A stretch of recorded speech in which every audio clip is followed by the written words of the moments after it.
Hello, Emily, Laser Princess, Pink Raccoon.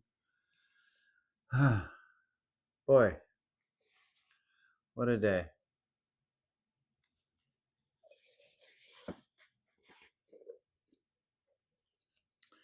Is it day or is it already turned over to the next day? It's the next day. Exactly 1 week until I am out of here. Sucks.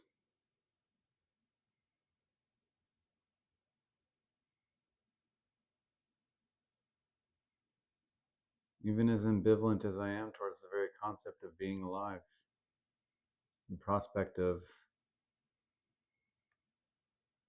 not doesn't sound fun. Doesn't sound bad either. Just, I don't know.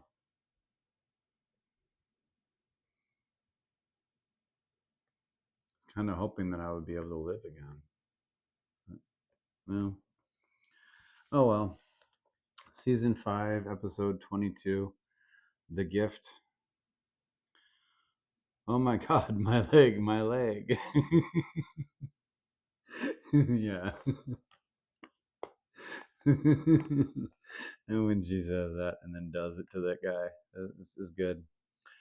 Could have really been the last episode. Maybe a single episode denouement like they did in previous seasons. But yeah, I mean it is a good series finale. It's um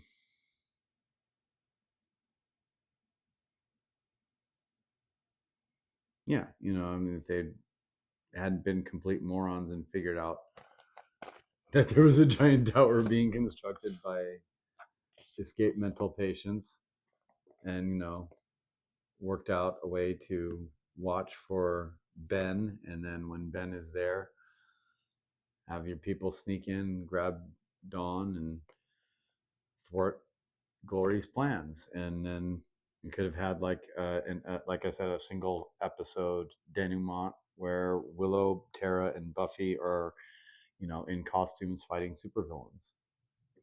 I mean, they keep pointing out throughout the entire course of the series how Buffy is a superhero, and yet for some reason it's never really addressed in any meaningful way in the context of the show. It's frustrating. I just love superheroes. Sorry. Scooby meeting about the ritual. So keep up the downer. Yeah. Buffy's anger is understandable. So is Giles's. It's hard. It is hard. Shit. Yeah. We could kill a regular guy. Yeah. I mean, they do so much hand wringing about killing Ben that it's kind of strange. So much for Ben won't surface this close to the ritual. Yeah, I mean, obviously the Scooby Gang is not up to speed intellectually at this point. Glory also, why is she taunting Dawn? Like, why bother at that point?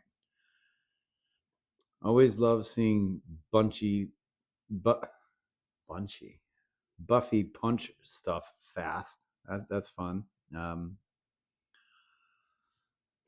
I kind of do wonder sometimes how much training Buffy, Sarah Michelle Gellar actually did for the part, because she does look like she knows what she's doing, hidden in the bag sometimes. 6 apocalypses, apocalypti, hilarious concept to pluralize. Yeah, yeah. How many apocalypses do we need? Frankly, that X-Men movie Apocalypse was bad enough. Yeah, this was clearly intended to end the series. Yeah, and that bears out if you actually look into it. It was supposed to be the end of the series. Don't like Anya, but she actually did something this episode. Weird. And then she and Xander waste time Boinking. Her one good bit generally is the bunny thing. I don't know if I've mentioned this before, but Anya's fear and obsession with bunnies is one of the funniest little tiny side bits in the series. It really is. And it does kind of indicate in some way a connection with the Holy Grail universe as well. Because like she would have been around during that time period, right? So maybe she knows something we don't know about bunnies.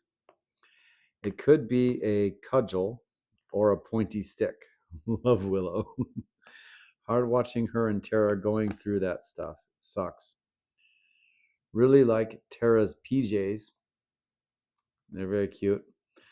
I will always find you. And I'm crying again.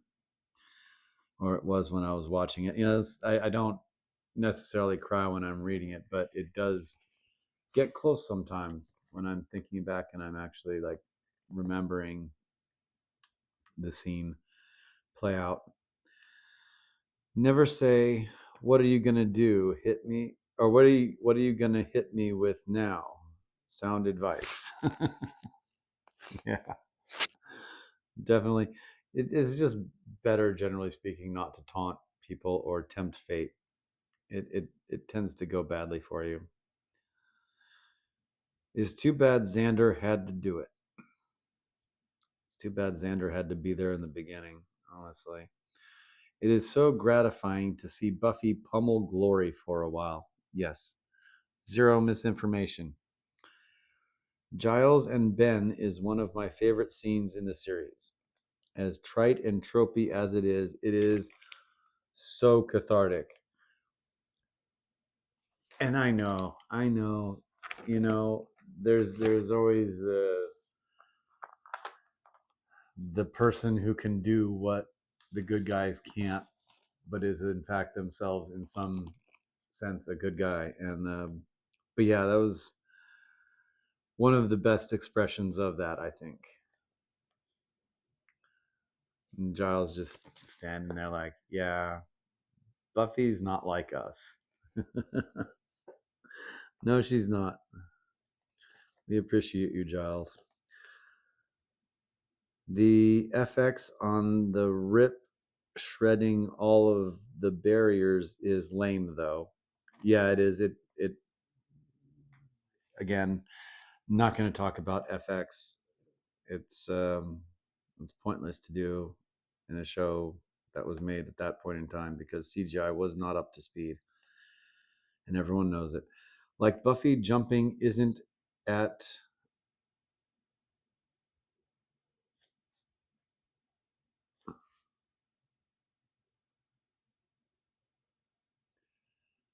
jumping isn't a twist by this point. The clues are too easy. I mean, come on. Yeah. If you didn't know Buffy was going to end up jumping by that point in time in the series, I don't know. I didn't even talk about the weird guy that Dawn got the materials to try and bring back Joyce from and ended up betraying everyone in the end. He's a weird little dude. Yeah. Beat up Spike, so he's not, unpowerful. The how the Slayers get called thing really breaks at this point. I mean, first time Buffy dies, Kendra results. And then Faith. Buffy barely died and was easily resuscitatable. Now she's really and truly dead long term, and there's no new Slayer as a result of that. So Faith is the only Slayer, I guess, but why wouldn't I don't know. I've tried so many different ways to make it all make sense. There are potential Slayers all over the world, apparently. And yet